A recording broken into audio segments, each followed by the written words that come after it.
Aukin raforkuframleiðsla hefur verið ofarlega á dagskrá hér á landi og í því sambandi hefur meðal annars verið horft til smávirkjana. Dalvíkurbyggð hefur hvatt landeigendur í sveitarfélaginu til að reisa smávirkjanir, sem sagt virkja bæjarlækinn. Sveitarstjórinn í Dalvíkurbyggð segir að marga virkjunarkosti sé að finna í sveitarfélaginu og margir landeigendur hafi haft samband við sveitarfélagið og sveitarstjórinn á sér draum í þessum efnum. Að Dalvíkurbyggð geti nýtt þá raforku sem getur fengist frá smávirkjunum til þess að rafbílavæða byggðarlagið og við sjáum náttúrulega í hendi okkar að það hefur ýmsa kosti í för með sér. Þetta mun verða gríðarlegur sparnaður fyrir fjölskyldur og bíleigendur hérna í byggðarlaginu.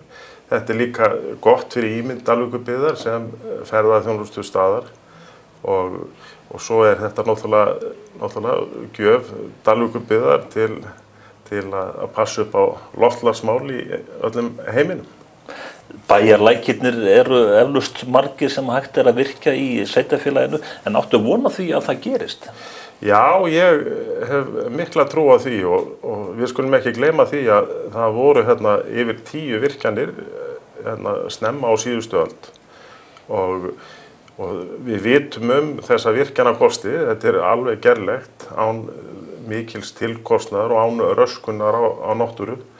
Þannig að þetta auðvitað hlutur sem við höfum farið út í að gera þessa skýrslu til þess að sýna fram á að þetta gerlegt.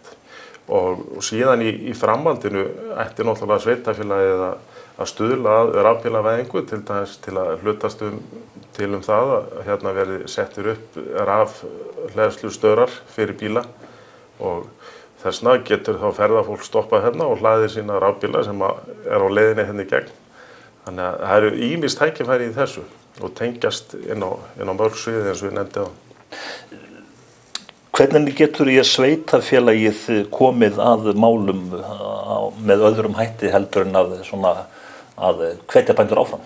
Það til dæmis hægt með því að við getum leiðbeint bændum hvaða leiðir hægt að fara og þetta heilmikið skrifræði í kringum það að fá leyfi og annað slíkt og það þarf að hafa samtíð við margar stofnanir og það hlutur sem að tæknideild Dalvíkurbyggðar geti verið mönnum innundir með og leiðbeint og hvatt menn áfram.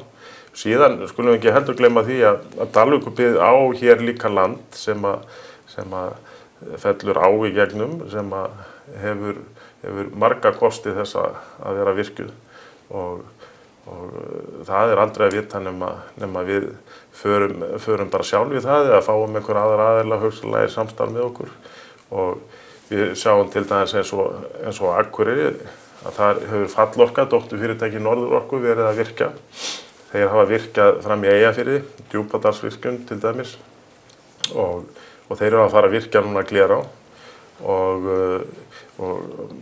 mér sagt svo að þegar Glerárvirkjun verður komin í gagnið með sín nokkur megavött, 3 megavött held ég að sé, að hún mun duga til þess að hlaða alla bíla Akureyringa ef allir Akureyringa væru komnir á rafbíla. Þannig að þetta mjög skemmtileg mynd sem maður sér, framtíðarmynd og þetta framtíðarsýn. En þessi draumur þinn, heldur hann sé fjarlægur?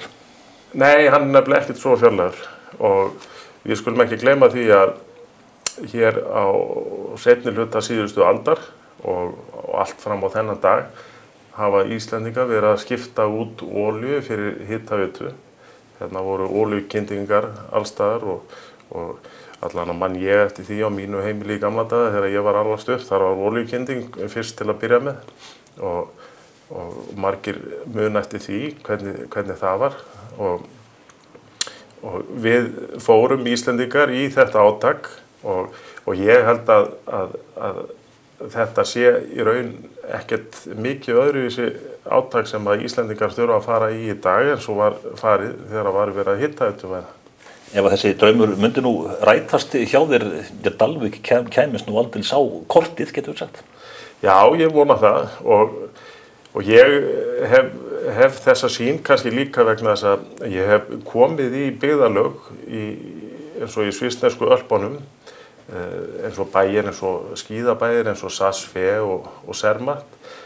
Þar hægt að keyra á díseldrifnum eða bensíndrifnum bílum upp að bæjarmörkunum og það stórt bílaplan og þar verður maður að leggja bílunum.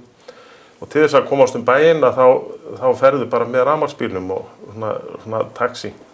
Og þetta svona samfélög sem eru sjálfbærir, það eru margir lækir sem renna þarna niður og þeir eru að virkja þetta og eru að nota rafmagn sem sagt í þessum dölum til þess að